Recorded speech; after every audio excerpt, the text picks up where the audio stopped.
I'm on the go. How y'all doing, man, brother? I have to deal with one of my brothers, one of my spiritual advisors, man, and I advise all of y'all to get some gold water in your life right here, man, to help your mind out. Get crown. I took my crown off today, man, but I put my headband on, but I will be wearing my crown. And when I'm in the studio, I'll be off this gold, man. I hit this and I just be freestyling. I ain't gonna lie.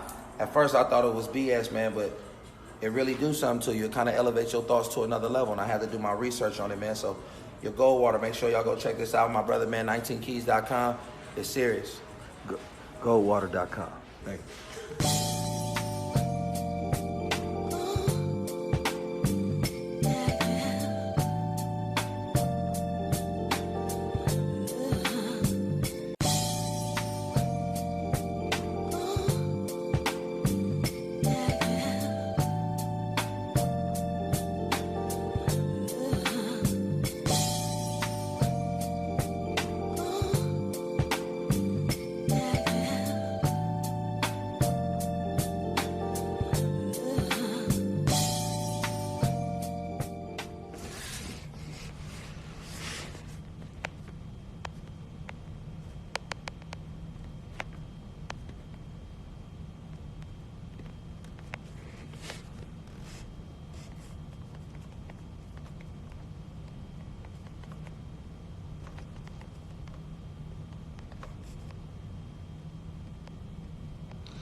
What's happening, family?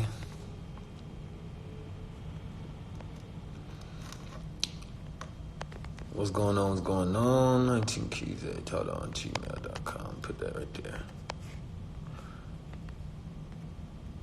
Brother Ben, man, check in with me one time. I want to hear about some of the stuff you got going on, man. If you want to introduce some of the stuff you got. I was going to do a quick Q&A. Just got back to the crib after working all day. Way I process my day is I write down a bunch of small goals, and I just get them done throughout the day. Hey, why I look like this? Oh, yours is condensed? I can't see it on my end, but from what I know is it only shows up on your end, though. That's crazy.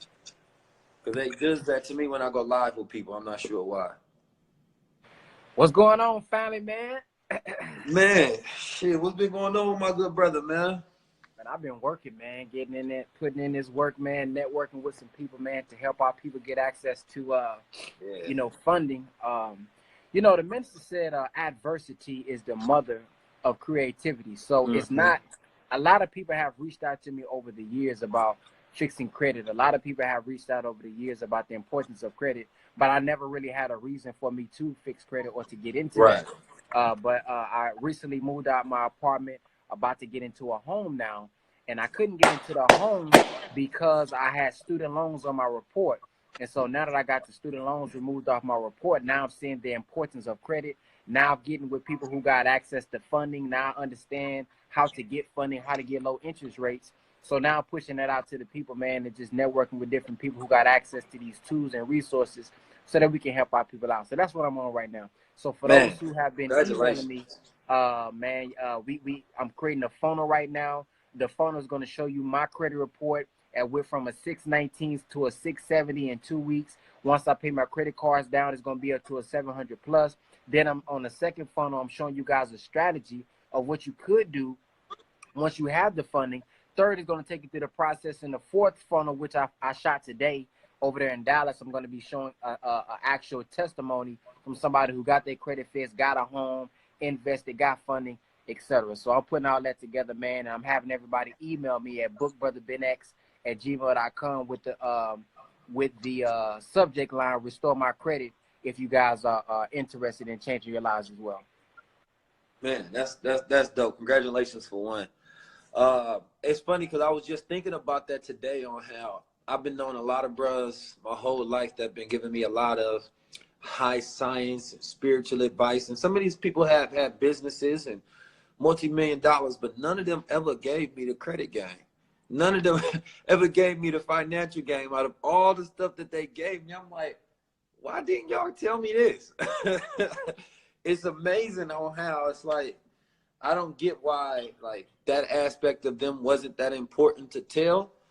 I just never registered why I could spend so much time with a person that give me spiritual advice, all kind of different stuff. And these people was in the game. They utilized that exact thing, but they never told me about it at all in my entire life.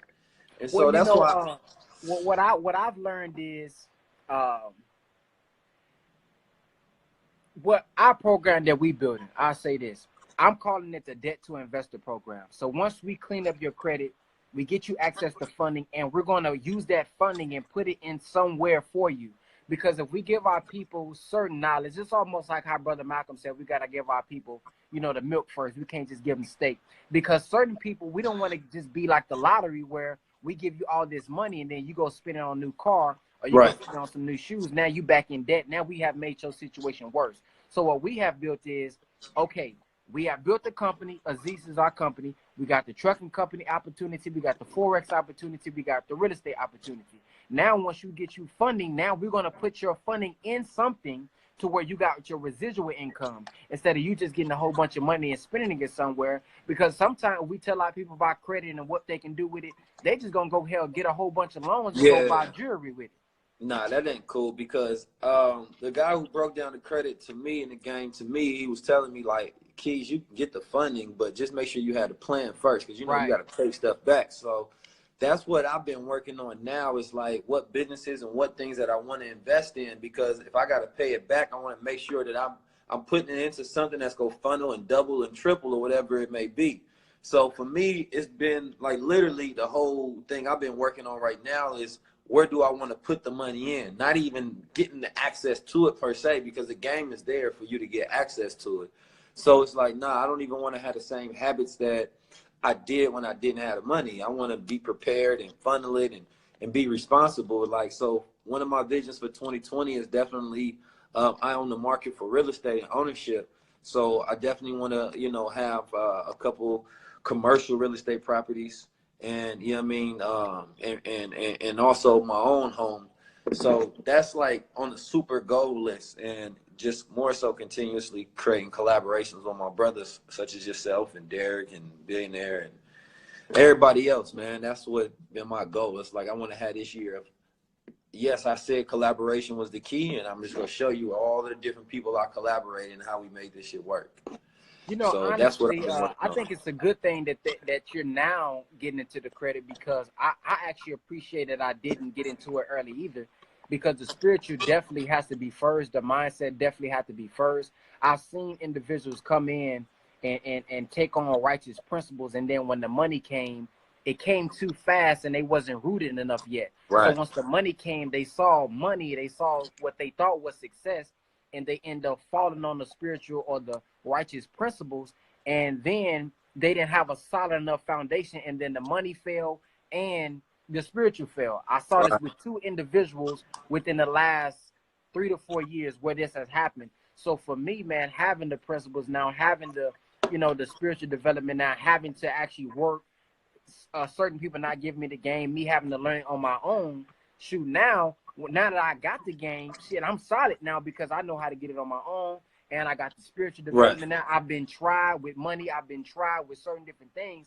Now that I know that I'm solid, now that I got access to the funding, now I know how to work the credit game. Shoot, you know, I mean, I believe it's gonna take us a lot further than those who got it early but didn't have the spiritual foundation that we have.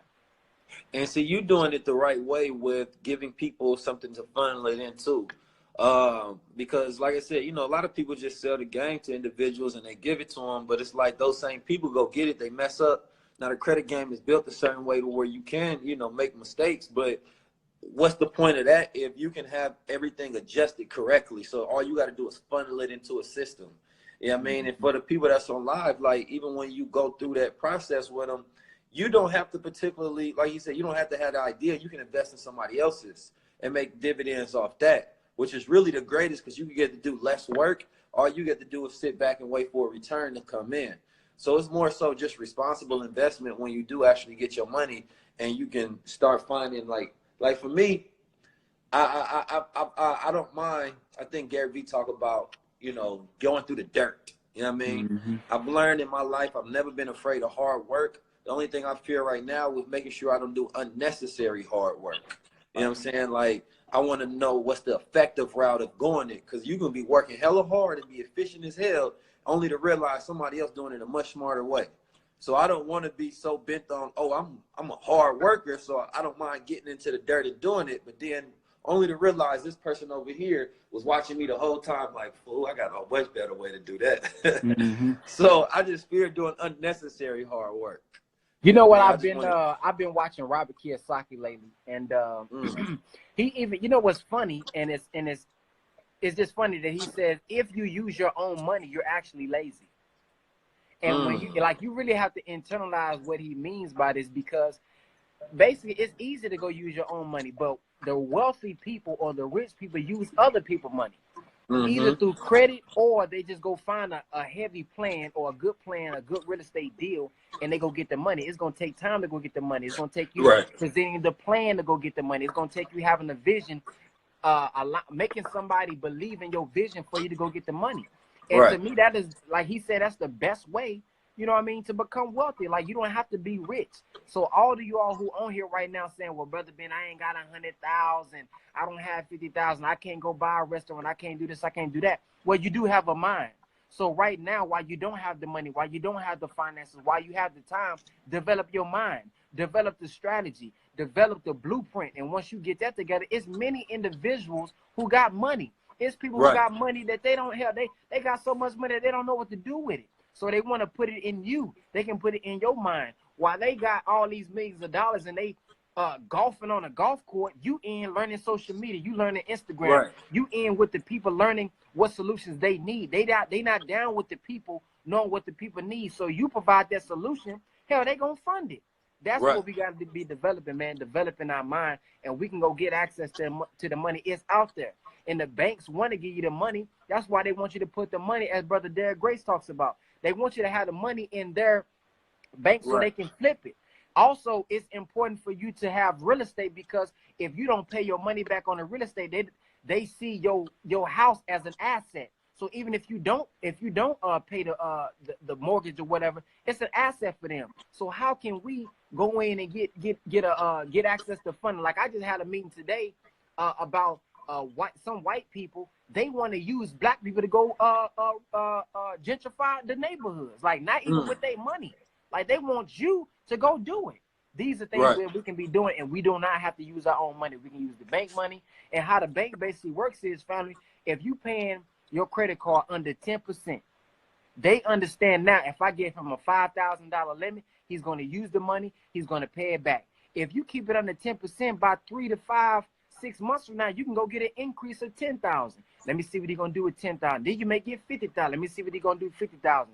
So the people that I'm working with, she says she has not got anybody no lower than $25,000, and she's gotten somebody up to like in the millions once you got the business credit. How business credit work? If your business credit is right, you got to be in business for at least 2 years, and you got to have that good credit score. So if your credit score is over 700 and you've been in business for 2 years, you good. So we got to stop saying, oh, well, I'm not even going to do it because we black. That's not always true. I've been dealing with people thus far in the past couple months that they got money. They ain't no coons. They ain't no sellouts. They just did the business right. And you can do the same thing. We just got to know that process and be willing to put that work in.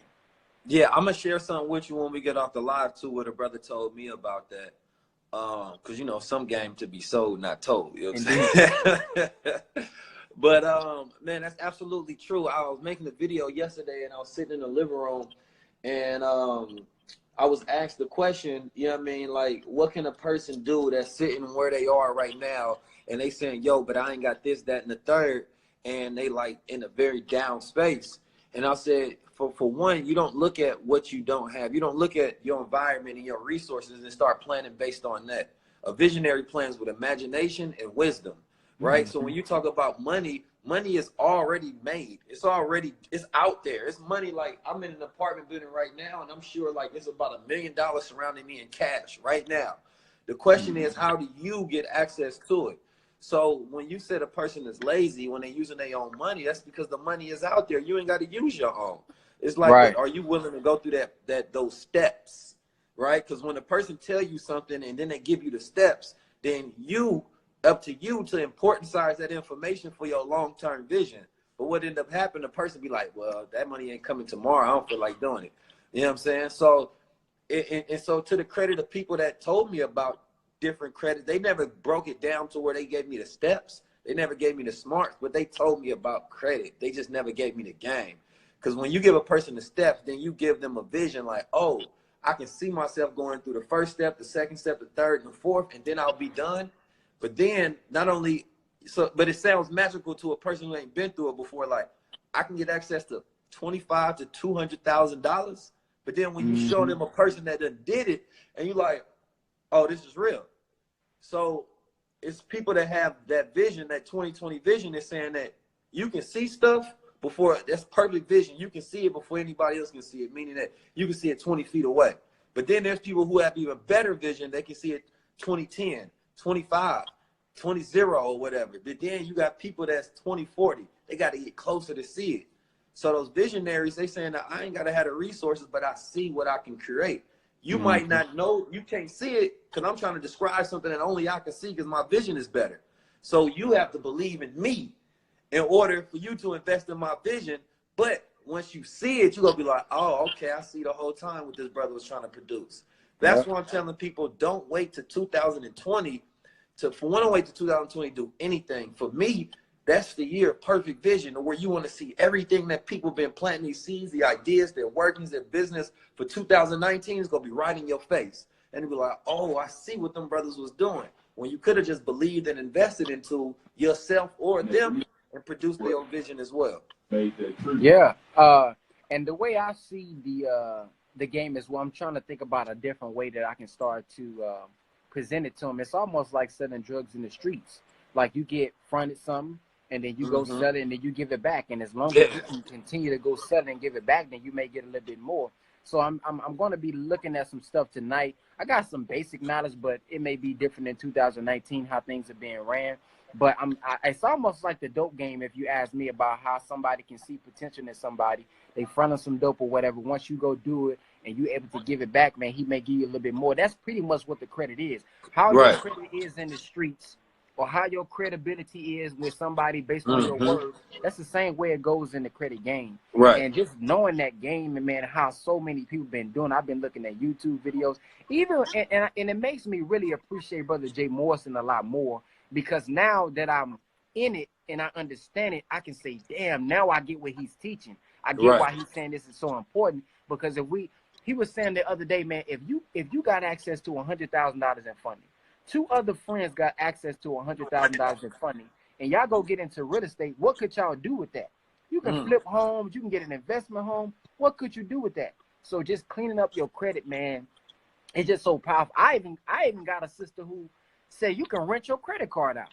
If you got a 700 plus credit score, you can get monthly income based on your credit. Now I'm still learning that game, but that's even something I need to get into. Yeah, that's dope right there. And you know, it's funny, like when you talk about, I believe the word credit comes from the Greek word kredios, which means to believe in or something. I got to get that right one. But people can put you on a credit line. So you got people that's within your family right now that got good credit or a little better credit than you.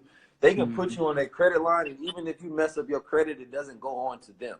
You know what I mean? So really it's about getting people, like, just breaking it down to people that even have good credit and finding different sources. Today I just signed up for something at the building that I'm at, because while I pay for my actual rent, they want to report that to the credit agency. You know what I mean? So it actually goes towards my credit and help build my credit. Like, it's like there's so much that we didn't have access to. And that's why I was telling people about the in-home banking board game, because it gives you all of these things to go research and look up. And by the time you go through the game, it's supposed to give you the game. It's supposed to give you the cheat codes that nobody went to the hood on the street corner and was telling them, like, yo, don't you know that we can do this, that, and the third? That's so, like, when you even mentioned Jay Morrison, he had the corner classes, because you remember, I mean, personally, I sold weed and drugs on the corner, you know what I mean? But nobody ever came to that corner and gave me the game on how I could do something much better. You know what I mean? So it's like having those corner classes is so representatory of, like, what the gang was missing, what the OGs never knew or just never taught. With the businessman that'll walk past you every day and look down on you for doing something wrong, but never stop and give you the game. So it's like, damn, not only did white people keep it from us, but the black people in our own realities kept it from us as well, that knew this shit, that had white friends, that had people giving them the game. Nobody was going to break you down anything. So the people that give you those access and that smarts, man, to me, those are the people who love you. Yeah. Yeah, That's everybody fine. need the steps. And one thing I was watching this white guy, I forgot who I was watching. He was talking about the levels of, there's different levels. He said basically there's a reason why one person can hear something and they become successful and another person can't. So we have to put in the work. For example, I can hear about Facebook ads and make $50,000 off of it. Another person can hear about Facebook ads and not make that much money because they just got the skill of Facebook ads, but they didn't have the level of editing. They didn't have the level of strategy. They didn't have the level of connections. They didn't have the level of expertise, etc. So he talked about how we have to have multi-levels of basically mindset. Like you got to have the mental, or what do you call it, mental cognitive. You have to have the just the different layers you got to have. So when you look at an individual who's hearing something, everybody is hearing something different. Like right now, somebody who don't have bad credit may not be hearing everything that we're saying because we're not talking to them. But somebody who got student loans, somebody who got bankruptcy, somebody who needs funding, they're hearing our words right now different than somebody else. So in life, when you're looking at somebody, a lot of times we don't even know what game to give because it has become second nature to us. I think we even talked about that one time. Like even when I'm teaching my class, I be forgetting I got to teach y'all. It's some people don't know how to DM on Instagram. So when somebody come out with a new tool or a new course or a new feature on Instagram, I may get that feature and blow out with it. But somebody else, they don't even know how to DM. They don't even know how to screenshot on their phone. So that feature is not going to do anything for them. So in life, sometimes we have to even remember what to even teach because it has become so second nature to us. I'm telling you, just pick up a camera and record. You don't even know which button to push. So that's important, man, giving people those multi-layers. And sometimes when you know something, it can be hard because to you, it's like you should already know this when no, they don't know this. They starting at the bare minimum when it comes to the information. Well, you know, that's kind of the process of what I like to call creating the key. You know what I mean? The first is impressioning. But in order to get somebody a key, you got to know what they're missing. You know what I mean? It's like when you talk to people and then you can have a conversation with somebody for so long and then you realize what they don't have. Like Masfar Muhammad used to go door to door and they say he would spend time listening. And then by that, he'd know what to say. You know what I'm saying? Because he'd figure out what they was missing first. And then he'd add that in there, and then that would spark and create connection like, oh, okay. So it's being empathetic as well. Because they say in business, the hospitality model is realizing uncommunicated needs, right? So a person don't know to communicate their needs. Right? So if they don't know how to communicate it, it requires you to have a high level of empathy to try to understand what they need without them having to voice it. So if you can figure that out, then you create a better experience and interaction for them. So as I'm talking to people, I'm listening, figuring out what they don't know. Because I'm like, I don't have to say everything. I can just say that part that they missing, and that's going to create that bridge and connection. And those stars going to start forming in themselves and be like, oh, I could do this, that, and the third. So when you create a key as a locksmith, you take a blank ridge key and then you put it in the you will put it into the lock. There's two ways you can do it. You can put it into the lock and you can figure out the ridges of it because each ridge is different. So that's called the impressioning. So you have to figure out how deep the ridges are, if they low ridges, high ridges, or whatever. So for each person, that's kind of how I'm looking at it. Like, all right, I got to figure out what this person don't have. I'm putting in the key, see if that will work. Once you figure out that it fits into those ridges, this is the right one, then you can give them the knowledge. Like, all right, this is a working key. But if it don't work for you, it won't work for nobody else. I give them the working key. Now that I give you this game that you was missing, because it's like, all right, brother Ben, you're an entrepreneur already. You got the influence already. You know how to work hard. You know how to all these skills. All right, now I know what you're missing after talking to you and sitting down. I'm going to give you this key. This is the credit key, right? Now, once I give you this credit key, this going to help unlock that next door that you need to get into. But the only way I would have known that is if I would have talked to you because I could have assumed you already knew that. So it's like being highly empathetic, because if you wouldn't know what to communicate that you don't know. So it's like, it's me to be able to sit down and be like, let me have empathy with this brother and listen to figure out what he doesn't know, give him that working key, and then let him unlock his next level. Indeed, indeed. Man, I got to get out of here, man. My Man, wife me too. calling me to come pick the stuff, get the stuff, get the groceries, man. It was good talking to y'all, man. I hope y'all learned something, man. If y'all are interested in getting your credit restored or, you know, getting funding, just email me at bookbrotherbenx@gmail.com with the subject line credit restoration. Also, remember that the Shifters are coming back to Washington, D.C. on 10/19. Make sure y'all go to @_the Shifters. Click the link in the bio, which is going to take you to the website to get y'all tickets. We all going to be in the place to be. Once again, united with the Shifters. I know y'all going to say, come to my city, come to this city. Yeah. Now just get your tickets together. Come on over to Washington, D.C. and get this knowledge, family. Man, appreciate you, Brother Ben. Be blessed, man. Yes, sir. Peace.